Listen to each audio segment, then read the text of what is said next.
Right about now, let's take a look at what we have on our local dailies. On the front page of the Daily Nation, NHIF heist, rogue hospitals exposed. Rogue hospitals exposed using the name of the National Health Insurance Fund, NHIF. Men and women disguised as healthcare providers preached false hope to elderly villagers, promising to rescue them from the depths of arthritis complication. But 8 months later, the villagers are still in anguish and tears as they recount the reluctant disabilities and even deaths. Meanwhile, some health facilities minted millions through claims to the national insurer in a scheme that reeks of collusion, and scandal. This is an investigative piece by the Daily Nation. Take a copy and take a look as well.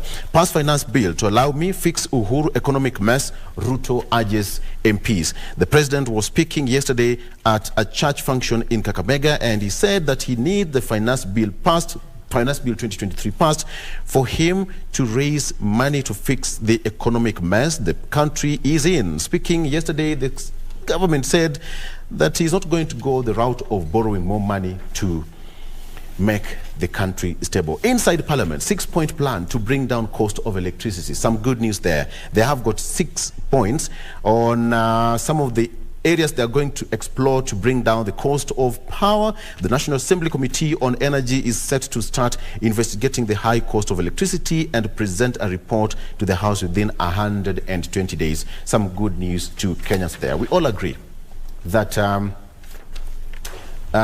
it's a tough one, and that is it. All right, so a quick one onto the front page of the Standard. Taxes, showdown or Ruto walkover? That's the question. Showdown or Ruto walkover? President William Ruto and opposition leader Raila Odinga are mobilizing legislators for an epic fight tomorrow in Parliament to approve or reject the finance bill. Will Ruto win in the House but face demos as Azimio want? Azimio have not spoken since. Crackdown that made Mackenzie say he would be called terrorist, quote unquote.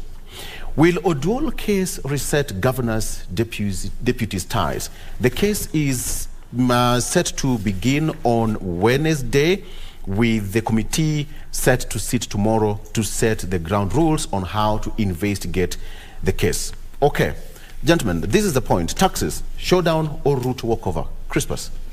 Well, given by the numbers that UDA Marshall, Kenya Kwanza Marshall last week, 176 votes. It's clear they have a head start. And the likelihood of them losing any other vote going forward is very low. Yes. So I believe the finance bill will pass.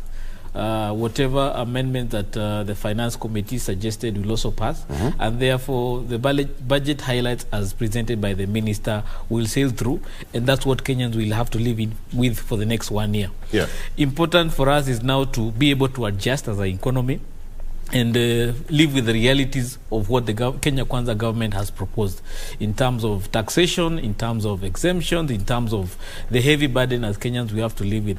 But then also the promise they have made in terms of if we deliver this budget, these are the gains that as an economy we are going to get.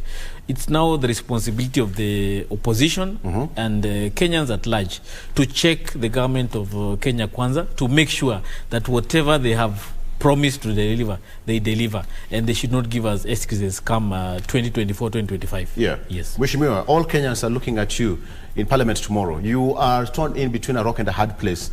Your electorates and the executive. What should you expect tomorrow in Parliament?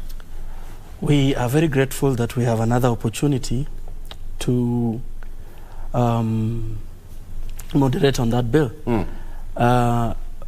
Last week, we were not able to raise the numbers that were required to successfully oppose the bill. Yeah. Tomorrow, I hope, because you remember there was a large absenteeism in the chambers. And most of the members who were actually absent were members of the Azimio coalition.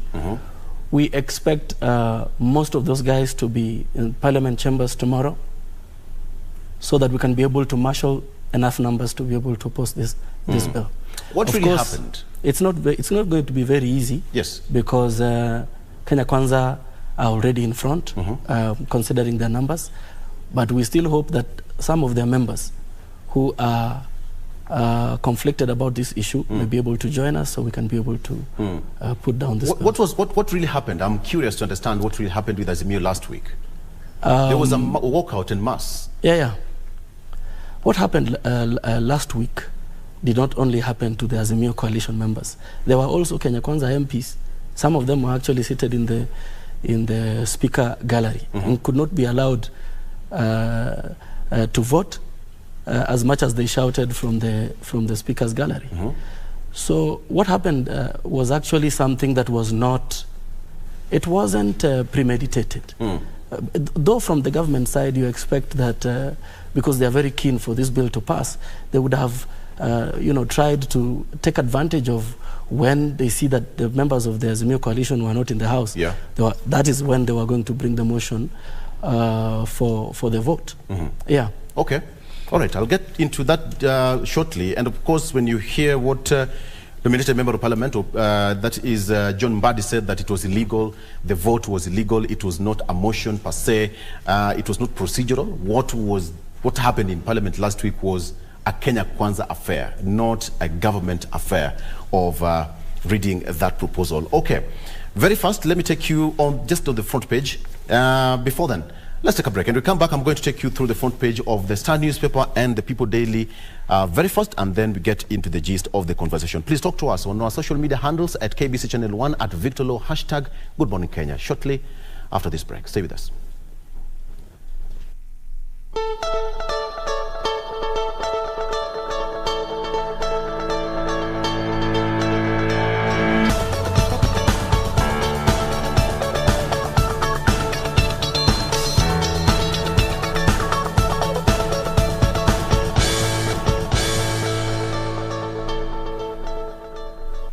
Welcome back. So let me take you through the front page of the Star newspaper very quickly. Guns go silent in Rift Valley's killing fields.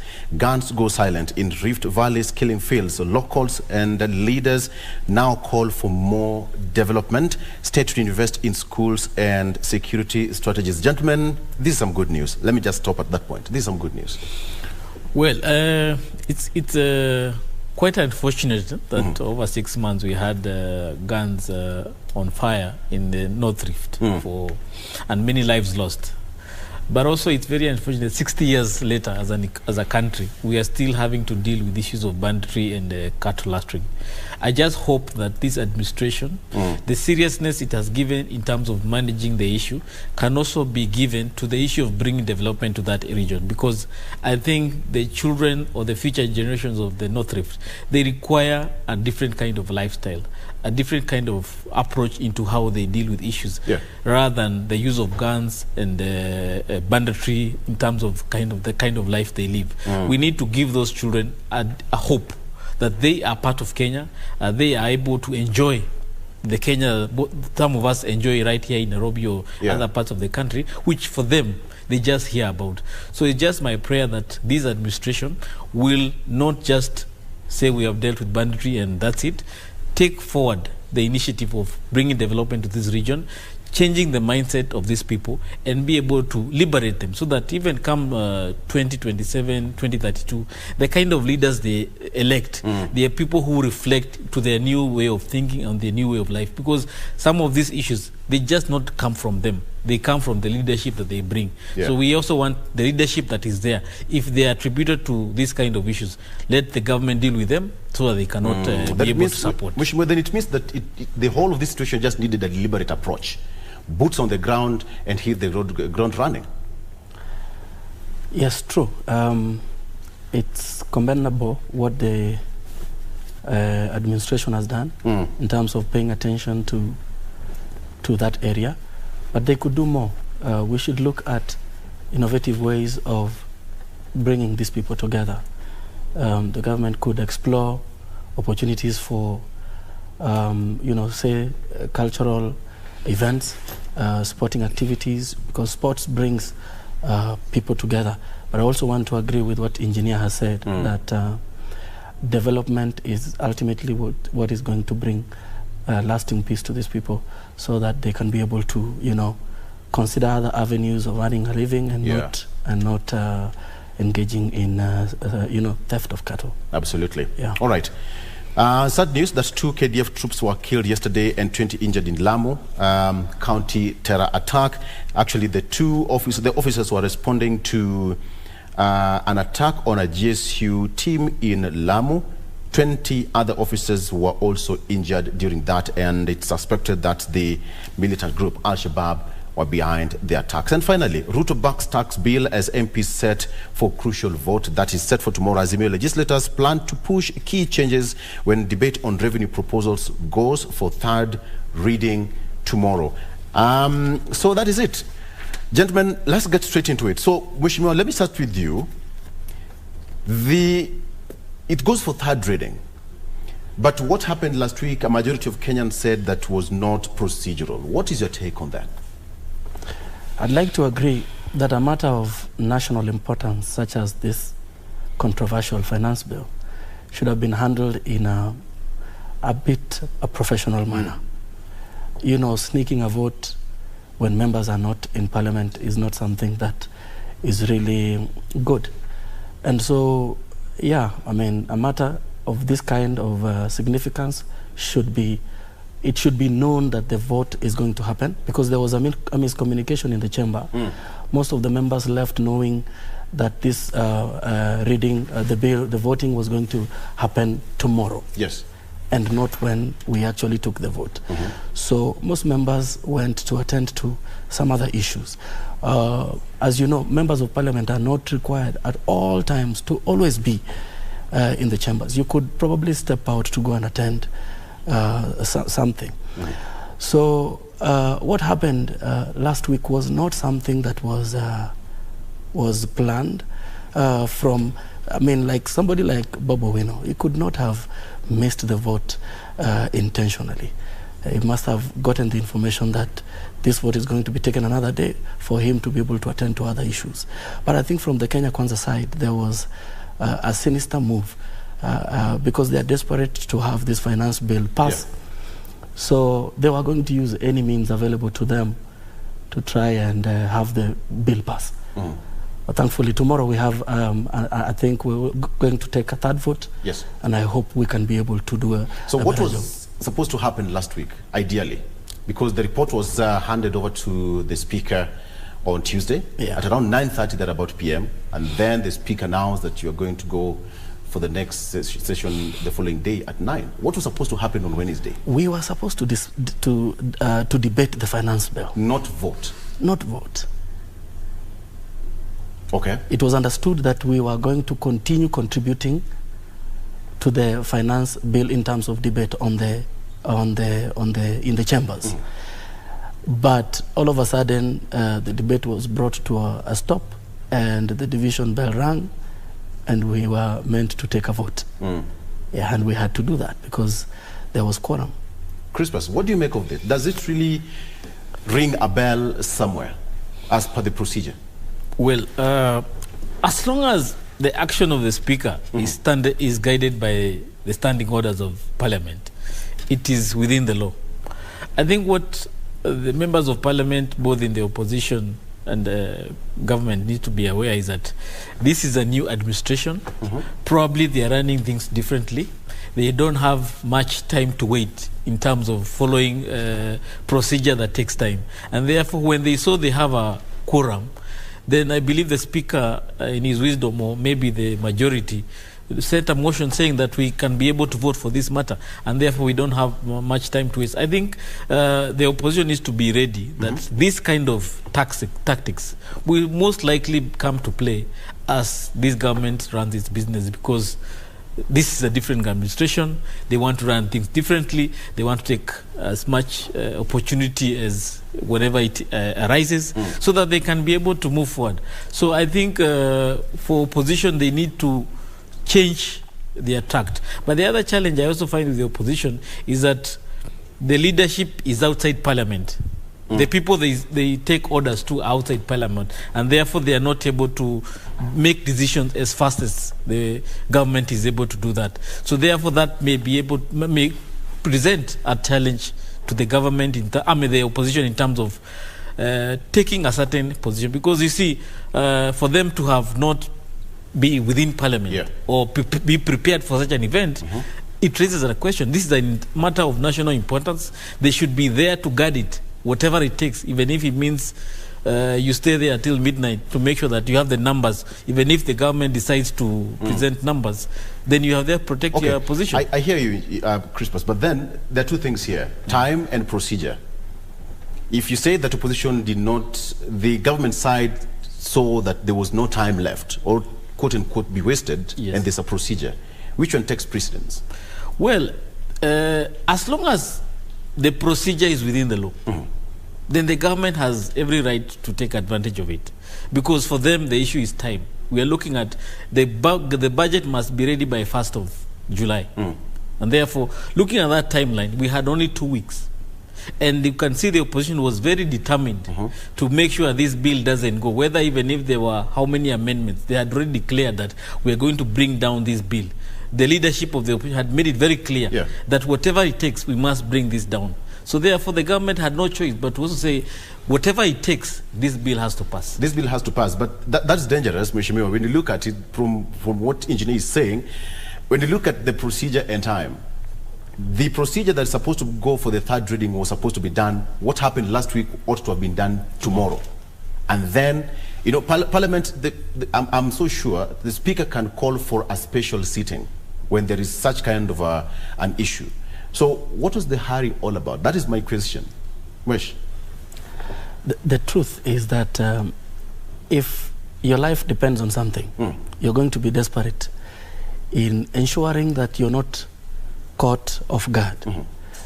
The Kenya Kwanza administration are desperate to have this finance bill pass. So we should expect that they're going to do anything within their means to make sure that the bill passes. And this was clearly evident when, against most people's liking, a vote was actually called in the chambers on the second reading of this bill. And it failed because we didn't muster enough votes to be able to say no to the bill. How many Azimio members absconded? I don't have the exact number, but I think it was about 78 members were absent, most of whom I think were from the Azimio coalition. But from my party, the Orange Democratic Movement, we had 24 members missing from the chambers. What does it really portend to the opposition? If that's a big number, but even from the government side, a majority of other MPs also did not attend. Some of them were absent. From what you said, there was a miscommunication from the Speaker. But Crispus, when you look at this is a crucial bill, and we have members from the opposition and even from the government side absconding the vote. This must be worrying the president, most importantly, not even the opposition. Well, if you look at the 12th and 11th parliament, the issue of numbers or members of parliament attending parliament sessions was of a big concern to Kenyans. We used to see empty chambers most of the time. Even there's a time where the Speaker had to end discussion in parliament because there were only less than 30 MPs. So this administration also has come with a new doctrine that we must take the business of governance seriously. And therefore, the opposition and also members of parliament in government must take the business of being in parliament as serious as it requires, so that at any time, if a vote is called, you are present to represent your people. This is the whole issue that we have to discuss right as Kenyans. We are paying these members of parliament to represent us. What other business are they doing outside parliament? The finance bill has been the most important matter nationally for the last 2 weeks. So what else can you be doing that is of more importance beyond the finance bill? So it's important that members of parliament or even the county assembly take these matters of representing Kenyans serious and being present. If the finance bill was being presented with amendments or a report, then you should be there. Well, that other issue that you're discussing outside can wait, but the finance bill discussion cannot wait. There was a miscommunication from Mheshimiwa. There was a miscommunication from the chair. That is an excuse that can be interrogated. But in my opinion as a Kenyan who pays taxes, I expect you to be in parliament to discuss that issue that the chairman of the finance committee was presenting. Yes. Mheshimiwa, what's your take? As a members of ODM were absent. Was it scripted? Was this planned? Was it deliberate? We have our own procedures in Bunge around how business is conducted. It is not. I'm saying. Remember, I've said there were members who actually locked out of the chambers when the vote was being taken. Yeah. They thought going to the speaker's gallery was going to count. The speaker ruled that because they were outside of the chambers. Both members from the position of the government? Oh yes. And the speaker ruled that because they were not in the chambers, being in the speaker's gallery was not going to count. At that point, if I had gone to the toilet and the chambers have been closed, I will still be in parliament, within the precinct of parliament, but I will not be in the chambers. I think I want to fault the Kenya Kwanza administration. This surprise tactics that they pull on a matter of national importance like this finance bill should stop. It should be known, beforehand that we're going to take a vote on the finance bill, rather than playing cat and mouse on something like this. Yeah. It's about policy issues, Crispus, and when you hear Mheshimiwa saying that it's a game of cat and mouse, President Kenyatta had his own way of running the executive, President Mwai Kibaki, etc., etc. But this time around, what can you read from the president? Well, the president, to be very honest, this is the only budget that can define his leadership. The last 8 months he has been struggling because he inherited a previous budget that was created by Azimio, or the handshake government. This is a budget that is a reflection of what the Kenya Kwanza plan looks like. And therefore, he is determined to make sure that it passes through, and I also believe he is also determined that it succeeds, so that he can be able to define his administration and be able to deliver on his Kenya Kwanza plan, especially on issues of the bottom-up economic transformation. Yeah. And therefore, from a policy side of view, he has very limited options in terms of saying, if I don't have this bill, what else do I have? Remember, the debt ceiling, we are just about to reach that level. Yeah. The ability to borrow as a country is quite limited. And therefore, the only person he can depend on is you, Kenyan, to give him through taxation the resources to deliver as a government, and deliver not 100%, but majority of the promises. And therefore, I just want to sympathize with Dr. William Ruto in the sense that he is also in a very tight spot where he promised so much, he has very limited resources to deliver that, and also he has a position that is determined to stop him at whatever corner he wants to deliver. They said very clearly they are going to stop this bill. When they took that position, I don't know what they expected of Kenya to be from 1st of July. But for also him, he said, if they are determined to stop this bill, then I'm also determined to deliver, to get this bill passed, so that I can also give Kenyans something, so that my administration doesn't just come in and fail because I didn't try. So him is determined to deliver. And also, you saw, for him to become president was not easy. Yeah. He also had to deploy some tactics to be there. And he's going to continue deploying the same tactics to manage the opposition. I hear you, but is it a good problem to have? Is it a good problem to have? Because he used tactics to get, in politics it's like a game of chess.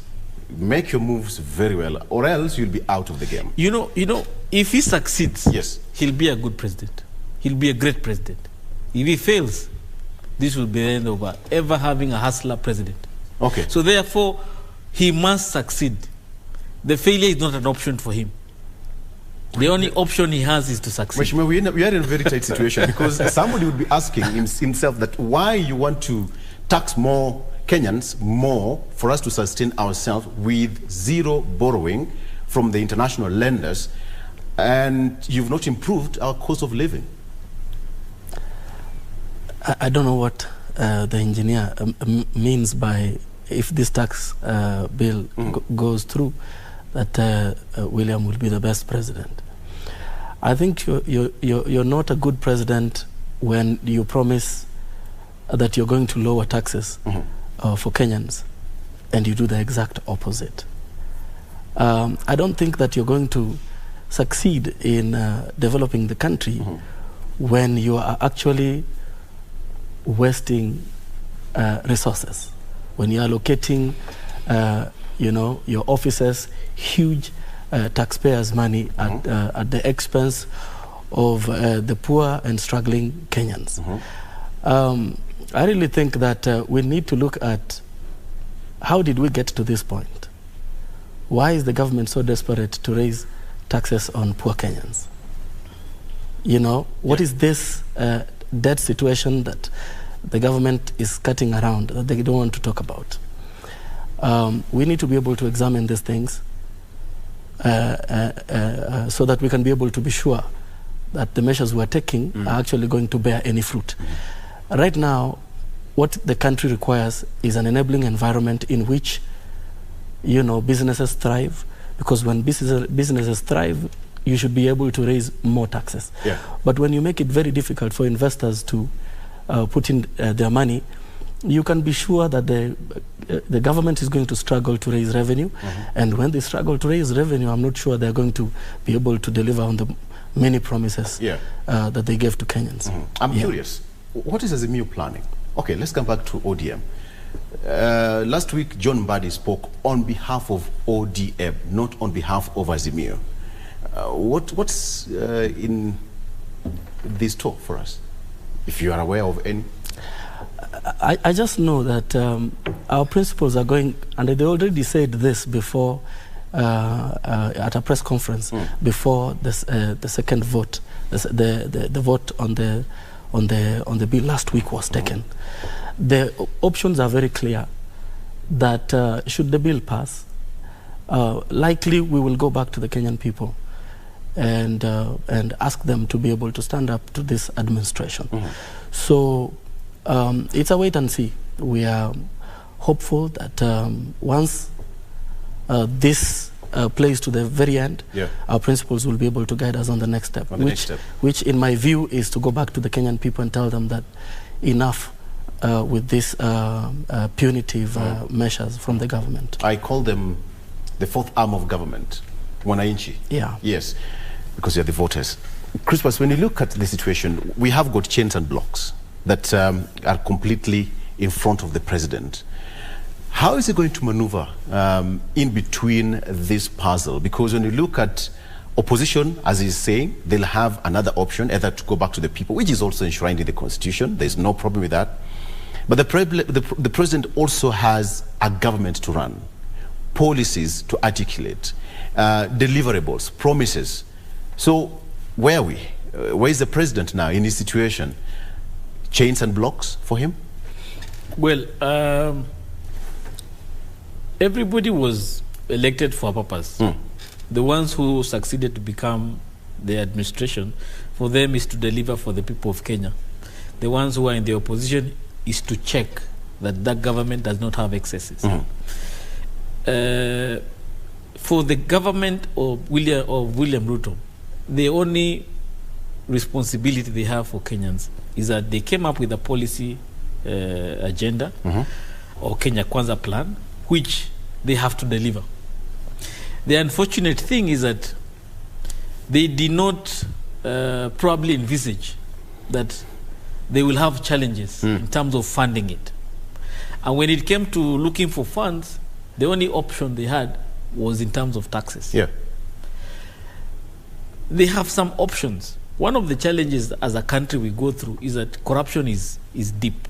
is massive. You just mentioned about NHIF. Exactly, on and the front page scamming of the NHIF by fictitious people. That's even private sector.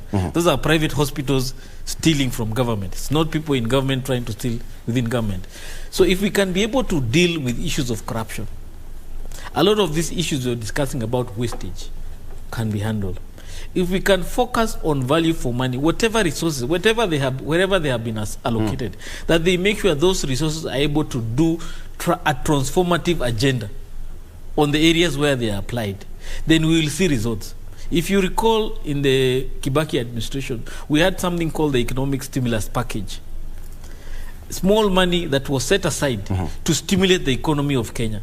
And those resources were able to lift the livelihoods of many Kenyans in very small ways, but in large numbers. That many Kenyans, despite the tough economic times that we had, the tough political times that we went through that time, the economy was able to flourish. So yes, he will go through tough political times with the Azimio as the opposition, just like Kibaki went through. But how tactful he is in terms of managing or steering the economy will define his legacy, because we have been through such a scenario where we had 2 referendums in the Kibaki administration. We had a post-election in 2007, but we still managed as an economy to grow. Even despite the global economy having challenges of 2007, 2008, where we had a depression in the world economy, Kenya still was able to strive.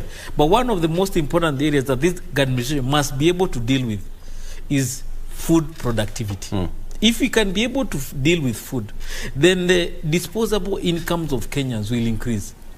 A lot of the problems we are going through today is because the little money we earn, if it does not go to food and maybe housing and transport, we don't have anything else left.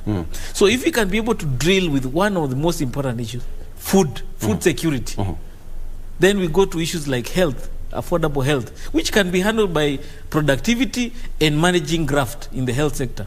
Then we can be able to handle these issues. Let me just take a case study, Mheshimiwa. When you go back to the constituency, look at that, your constituents. What do they tell you? I'm so sure you've interacted with them, you've heard what they say during meetings here and there. Hypothetically, what's in the mind of a common Kenyan? I would like to say this, that even the vote that I took in the chambers last week, it was a result of very many constituents petitioning me not to say yes to this bill.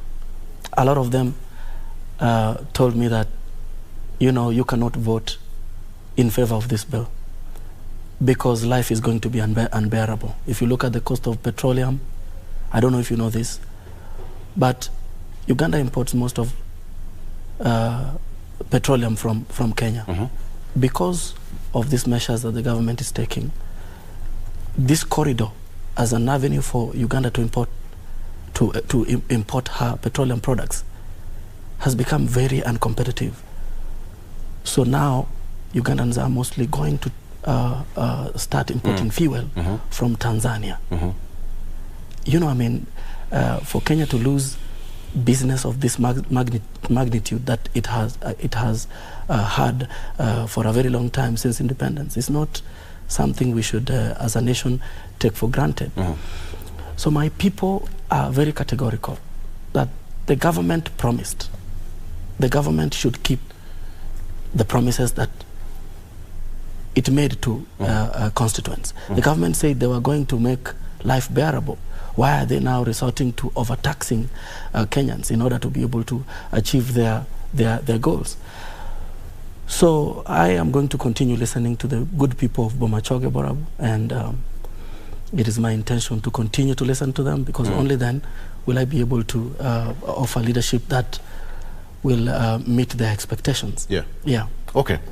Gentlemen, let's take a break. And when you come back, I'll have just one question for all of you. So what's the next step for the fourth arm of government? This is my creation. We have got the executive, the legislature, and now the executive. But now there is one important arm, the voter. All right? Citizens. let's take a break and we come back. What is that fourth arm of government going to do? All right. So before we do that, I'm told that I'm going to release Mheshimiwa to go to our sister station for another continuous. So if you're watching this, just listen to Zinga because he's headed there to continue with this conversation. I'm going to remain here with Engineer Crispus for us to continue with this discussion, which is going to be continue. Mheshimiwa, just 2 seconds. Just 2 seconds, kindly, as you walk out. Yeah. Your final word to people of Bomachoge, Borabu. Yes.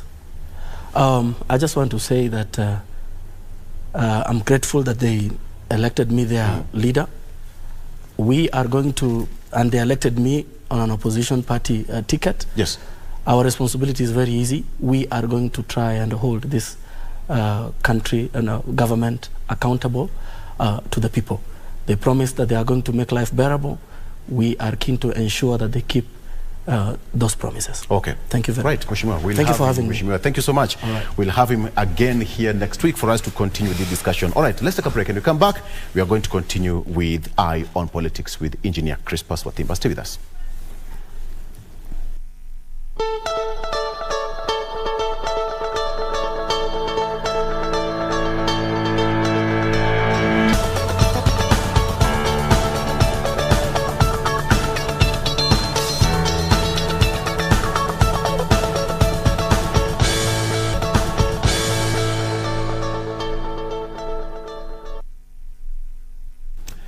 All right, thank you so much for staying with us. Welcome back. Now it's Humundu. I call it man to man. We've just released Mheshimiwa Obadiah to Zinga. You can take a listen to the discussion on that side of the station. Okay, I'm told that we are still having this traffic. I'll get to the traffic later on. Don't worry. Back to GMK. All right.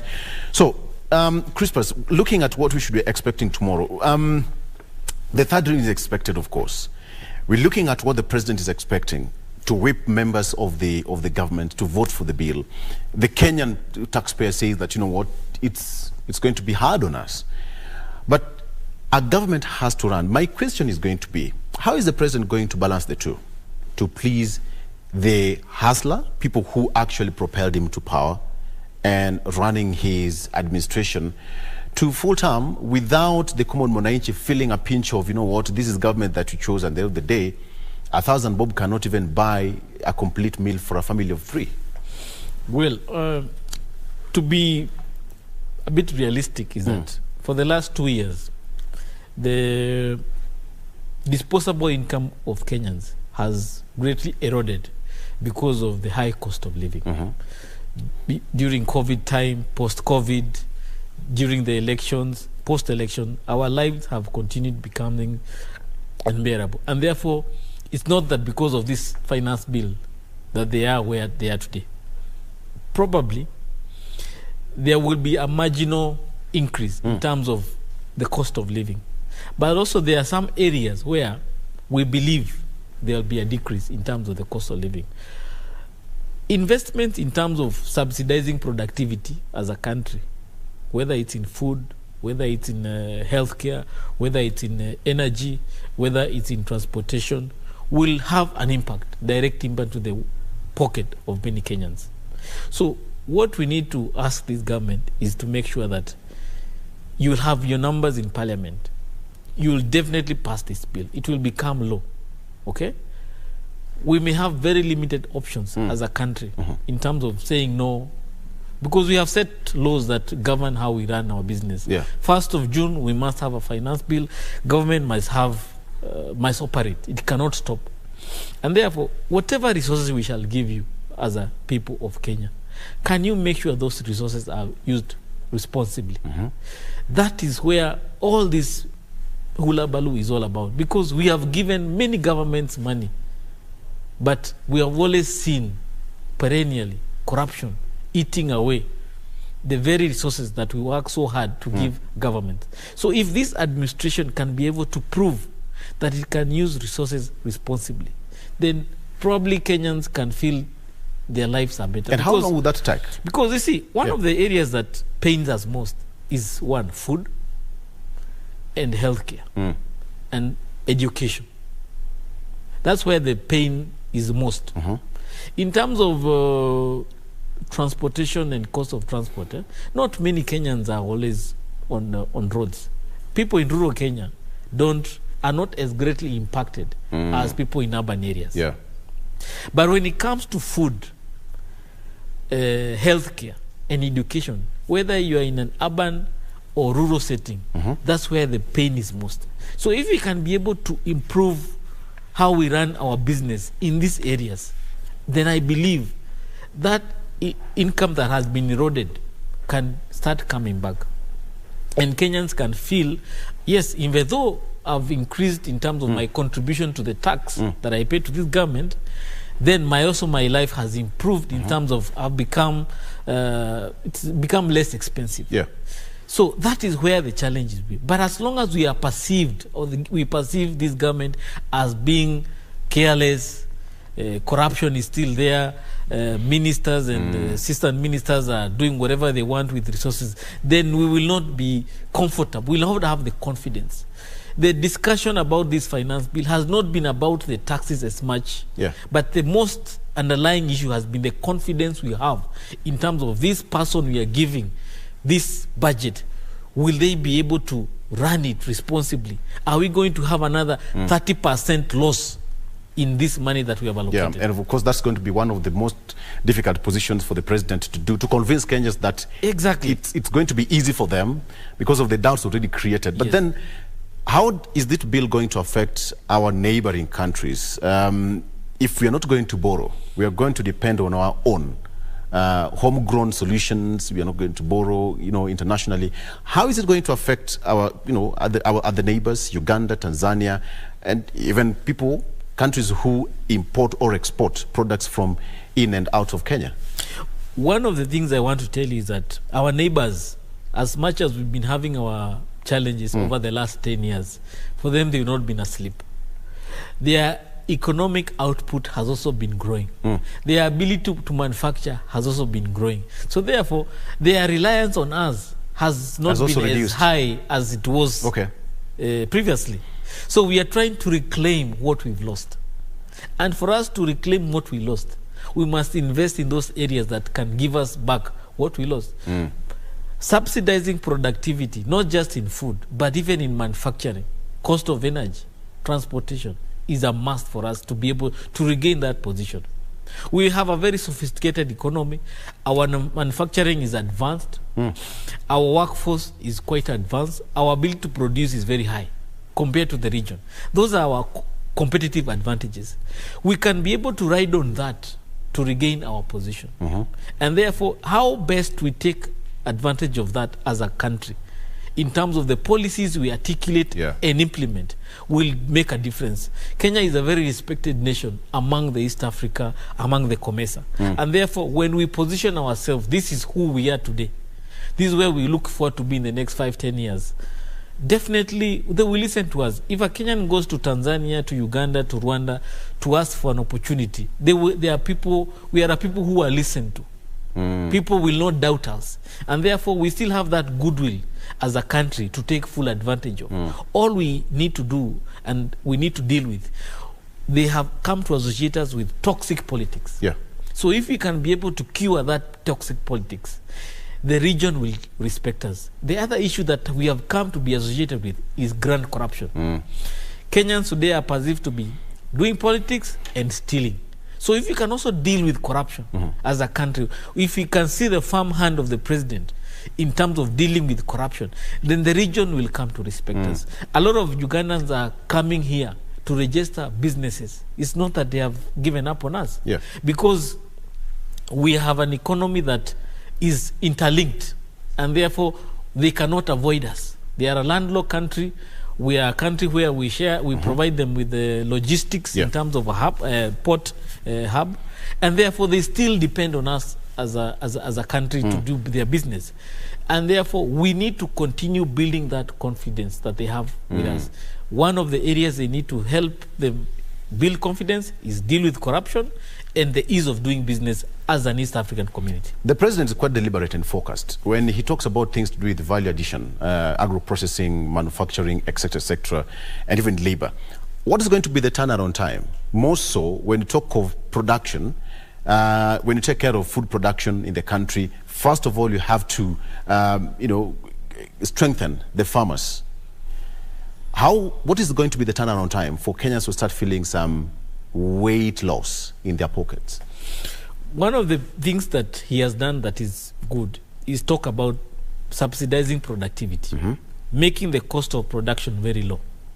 But the other areas he needs to discuss strongly is post-harvest management. Because that's where the problem comes in. We can produce a bumper harvest in the next 1 month, 6 months. Yeah. But where do we store it? To make sure that even when we don't have a bumper harvest, that harvest that we harvested a year ago is available to help us keep our cost of living low. Yeah. That's where the challenge has been. Because there are times where we can be able to invest in productivity and we'll be able to produce. But we cannot save enough for a point where we are not able to produce. Because our agriculture is rain-fed. Most of it is rain-fed. So the other area he needs to focus on is post-harvest management. And that's why he's talking about value addition, aggregated centers where food can be stored and farmers can be able to do business, get value for money. But also storage is very important so that we make sure that even that time when we are not able to produce, we have enough food to continue sustaining a low cost of living. Like other countries that have advanced, where they make sure that they have enough food that can serve them for 2-3 years, even without a season of rain. The other area that we need to look at as a country, and his administration needs to work on, is in the issue of how many of Kenyans are involved in that productivity. Very few of us are in the production. And can even sustain the economy. Exactly. Yes. Very few of us are in the productivity. So making sure that many of Kenyans are contributing in the productivity is very important. And if you look at the average age of a farmer in Kenya, is probably 65 years or 60 years old. We need more young people to go and engage in farming. Smart farming is an option for them. Sounds easy, Crispus. Sounds easy. It sounds easy, and also it's an opportunity for young people to gain employment or have gainful something to do.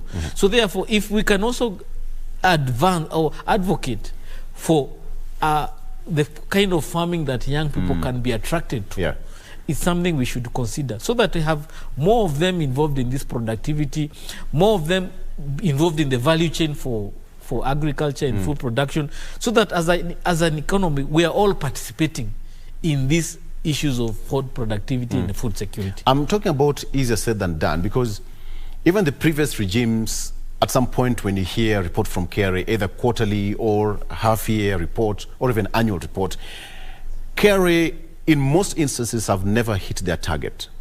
So what's going to change this time around? Because we know human beings are creative. Kenyans will always find a way to maneuver in between the rocks to evade paying tax or to contribute to the national granary and what have you. How is government going to be somehow creative and pass that message to the taxpayer that this is what we need to do, while at the same time avoiding international borrowing? Because at some point, can it be avoided completely for the next 5 years? Well, borrowing is not a bad thing. Borrowing, as long as the borrowing that you make, you put it in areas where it can have... But the danger is that we're almost approaching our debt ceiling. We see, what the government is proposing is we want to anchor our debt ceiling on the size of the economy.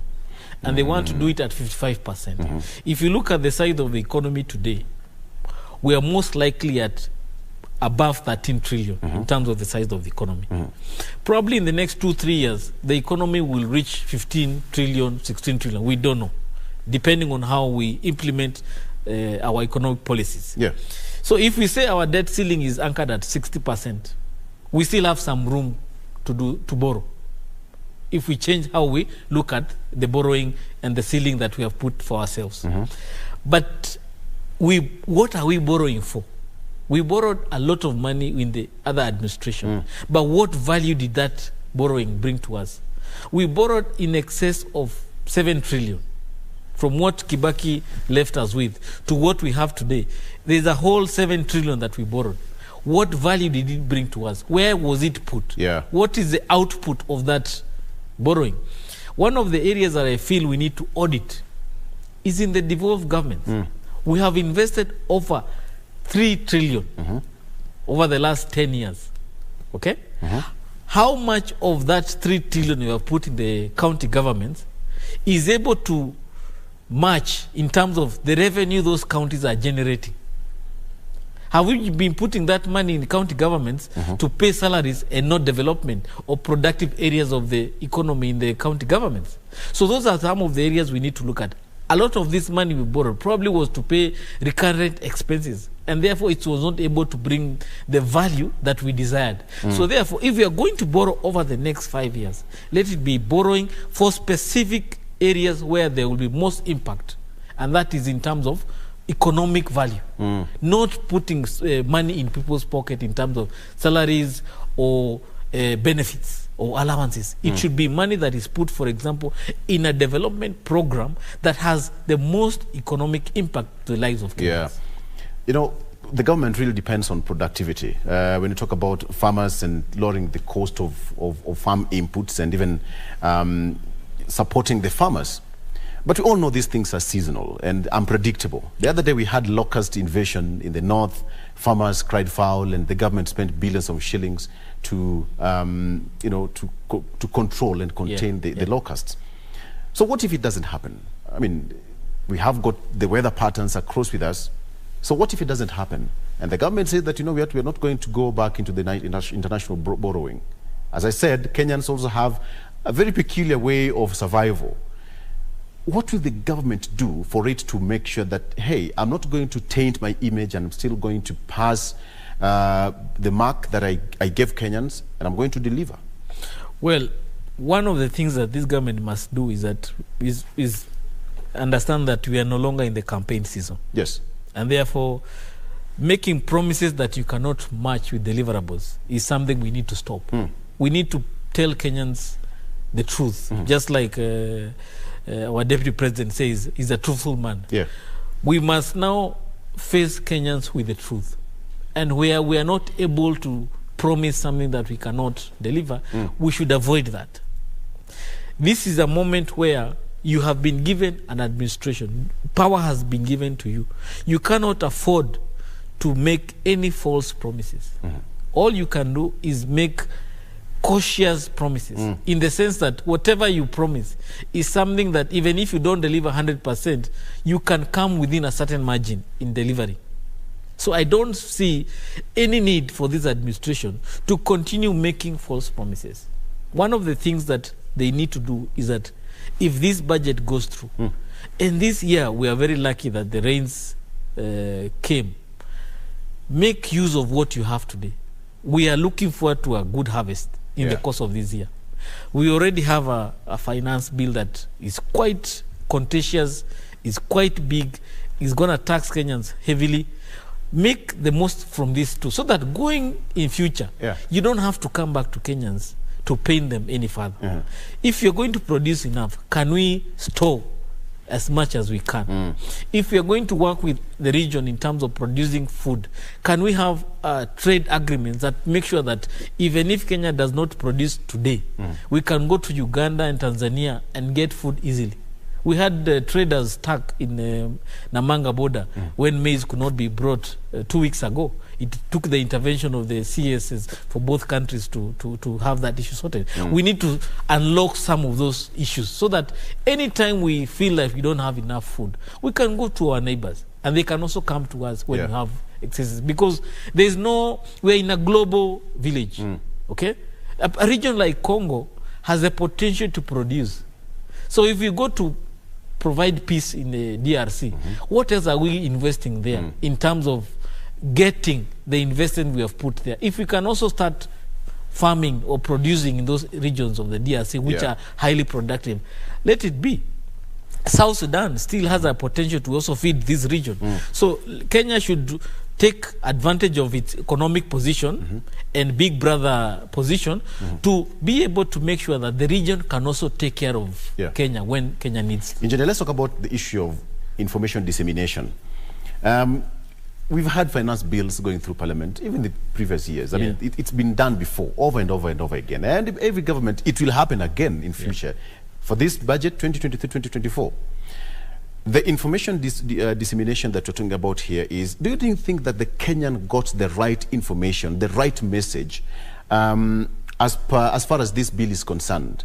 Because perhaps the reason why most Kenyans are saying that I don't want A or I don't want B is because of reason X and Y, or because politician X and Y told us so and so is not good. Do we have the right information dissemination? Even we appreciate that the public participation took place, several entities submitted their memoranda, but still that information, do you really think it's reaching its far end to the common mwananchi? One of the things that we have that has come to haunt us is that as a country we never interrogate with documents that are presented to us. Yes. A good example is the 2010 constitution. Many Kenyans passed it because our leaders said it is good, or some of them opposed it because our leaders said it. Some don't even have copies of the constitution. Exactly. Yeah. So we did not even interrogate that document because some people sat in Naivasha, Bomas of Kenya, and then we were given a referendum question and we said yes and others said no. And it became the law that governs us today. 10 years into that constitution, we've seen there areas that if we had looked keenly, we would have corrected them. They have come to haunt us. Yeah. For example, the issue of devolution. We have seen devolved governments given so many functions, but very little resources to match those functions. We have seen MCAs complaining about their salaries. Were they not part of supporting this devolved government and SRC and the mandate of SRC? So there are some areas that as country we need to be taking serious when we are discussing.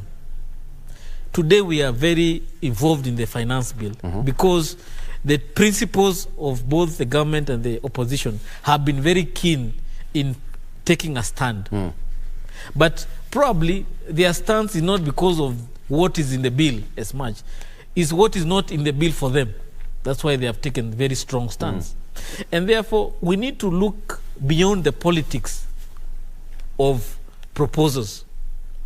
There could be politics that is mad in this finance bill that has made us not been able to see the benefits and the disadvantages of this bill. Because there are areas where the taxes have been reduced, but we did not even have a conversation about them. Yeah. Our conversation has been more about areas where the taxes have increased. But also, even those areas where the taxes have been increased, we were not even given the opportunity to say, okay, this money has been increased, but maybe it has an economic benefit in the long term that can help Kenyans. We did not have enough time. And also, how do we interrogate documents? It's through media panelists like us. It's not through looking at the document in your own individual time and saying, I support this, I don't support this, I agree with this, I suggest the following. No, we don't have that conversation. So we need to have a country where the conversation can go to town halls. For example, we go to town halls where the member of parliament comes with that bill and tells you this is the proposal that parliament has received from the minister. What do you think? And through those town halls, the member of parliament can organize a panel of several men and women to discuss that bill, so that the views comes to present to Kenyans in parliament are the true value, the true bills, the true views of Kenyans that they have given him. But does it really most happen? Of them do it in barrios. Does it really happen? That's why the speaker said, stop being very vocal in barrios and churches. Go to parliament and discuss. Come and interrogate things in parliament. And he said that on Sunday. And on Wednesday, he raised the issue of voting. And there were people who were not in parliament. You can say that some of these are just behind the scenes, Crispus. Some of them. How is it going to unlock job opportunities? The government says that, you know, when the bill passes, how is it going to unlock the job opportunities to almost 1 million jobless Kenyans? Well, the government has been very vocal in terms of speaking about the job opportunities in the construction sector, as far as the affordable housing is concerned. But I think the government also did not speak to a great depth about the job opportunity in the value chains that they are investing in. For example, in the digital economy, there are many opportunities that can be harnessed there. We have seen already, without any proper policy framework, content creators have become an economic base to reckon with. They have made money, especially from the COVID time to date. There are many young Kenyans that have created content online and made a living out of it, that to the point where even if they are taxed, they will still not feel the pain. Those are value chains that government needs to have espoused to a great deal. What I feel is that this government, there are very few people who are able to speak for this government. Other than the president himself, I don't see any other cabinet, member of the cabinet who is able to speak to the great depth that the president is able to speak about his Kenya Kwanza plan. And I think that is where this government is having a challenge. Also, the media, the communication team in the government is not, either it's there or is not able to understand the issues that the Dr. William Ruto wants to communicate. And I think that's an area he needs to address. Communication is a big challenge for this government. That's an indictment to my colleagues in the profession, but hey, they're doing a better job. Let me just get this point, Crispus. A majority of Kenyans, the president said very well, that it's going to create jobs, the value chain. You know, we have the plumbers, the engineers like you. We have got, millers, or people who are doing, metal mills, the iron sheets, etc., etc. But let's just be honest. Is it going to employ 1 million, 2 million Kenyans? How many people did construction? How many people are working in these industries for it to be the core reason why this bill must pass and the housing levy has to go through? I mean, is the only source of income for Kenyans? For example, I'll give you my own example. Go ahead. I have a construction company, and the people I employ directly are probably 20 people. But the people who benefit indirectly from my business go into 100, and 200. I presume these are professionals. I'm talking about the core technicians, an engineer or two, a QS, manager. Those are the 20. But then you look at the impact those 20 have in terms of the jobs they support. Below them, there could be 100 people, depending on the job opportunities we have. And beyond those 100, they also have a support they support. Somebody has a house girl, has a farm worker at home. Yes. They support. They have their mothers and fathers they support in the rural areas. So you find that this 1,000 shillings that is generated by this one person, the value chain for that 1,000 goes to up to somebody in the rural area, and all of them benefit one way or another. That is what we are trying to achieve. Not everybody will be employed directly. But if one person is able to have disposable income, then another one would benefit from that disposed income. And that disposed income will also have another benefit to somebody else. So those are the value chains we are looking at. So we are not going to say this government will make sure that 1 million will be employed. But out of that 500,000, another 1 million will benefit in terms of improved economic livelihoods. So not everybody will come directly and work. Okay. So the other challenge this government needs to address is that out of everybody making a living from these value chains, how many are contributing taxes so that we increase our tax base? But I presume the people who are gaining from you are people who are in that profession. What about medics who've not gotten a job, engineer? I mean, how are they going to benefit in the construction of these? For example, housing? If we talk about affordable healthcare, yes, okay, meaning that everybody can access healthcare. One of the areas that needs to be improved is make sure that every medic who has a skill can be accessed by a Kenyan for medical care. Let's take a break. When I come back, I'll find out if I can also get a spot in your company. Now that it's a value chain, I also need to support some people behind me there. Okay, let's take a break. We'll be right back with Crispus Wathimba shortly after this. Stay with us.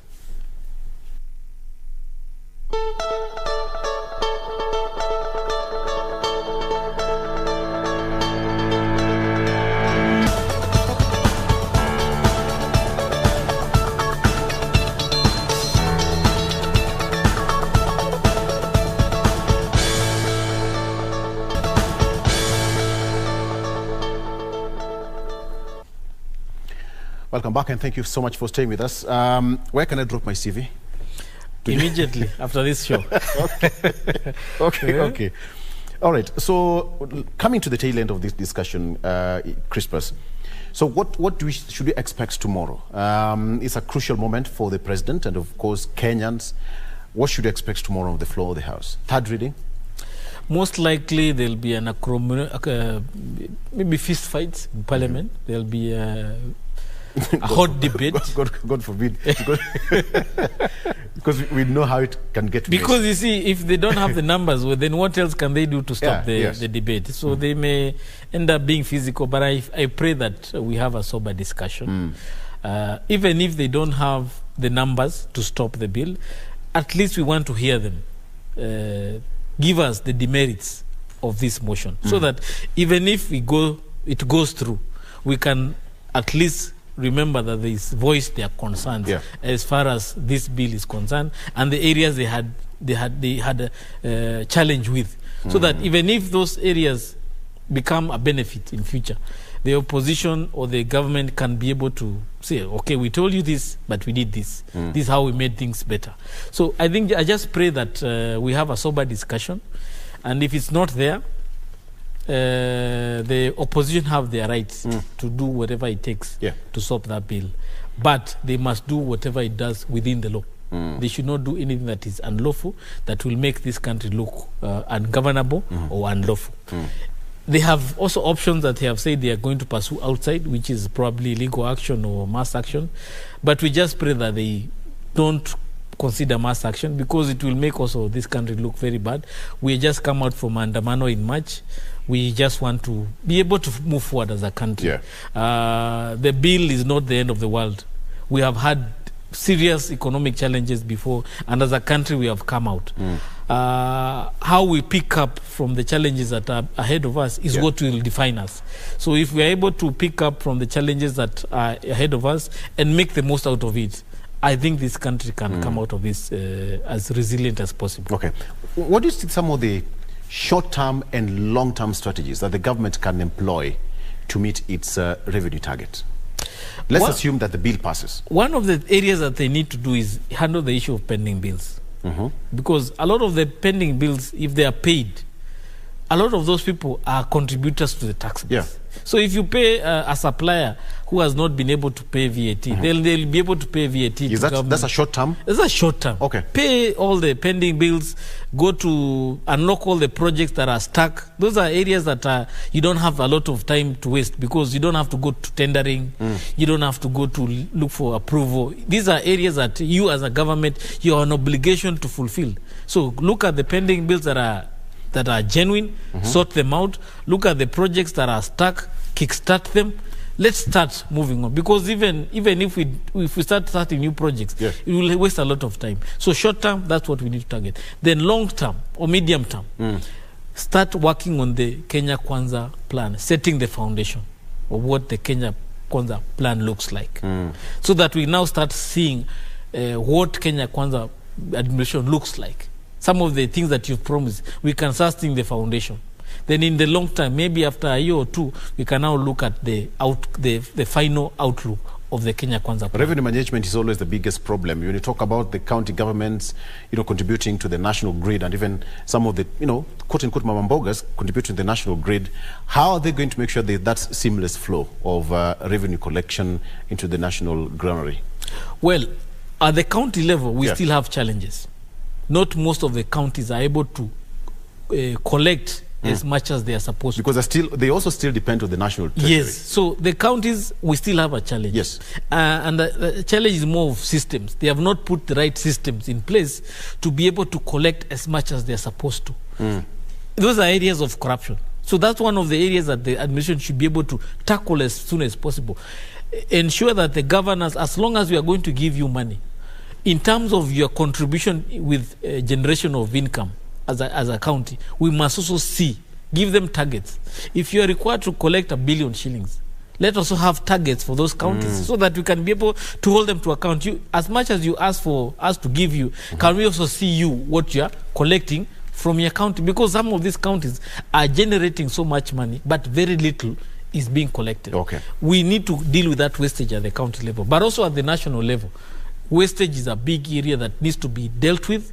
Is an area that can be handled as soon as possible by just prosecuting successfully some of the people who have been accused of corruption. Some of the cases are black and white. You don't need a lot of investigation. A simple audit report is able to prosecute this matter. So I don't understand why it takes so much time to prosecute some of this thuggery that happens in government. If we can be able to see some of those sustained cases, yes, it will deter others who are in government who are planning to steal from this budget. Crispus, as we wind up, there's this question I usually ask. We've talked about the pending bills, the housing levy, this and that, all the negatives completely outweighing the scale. So is there hope? Is there something that Kenyans can say that, okay, sir, this is it? Is there hope at the end of the day? Well, there is hope. We are here today, this morning, yes, discussing the finance bill. So the country is not failed.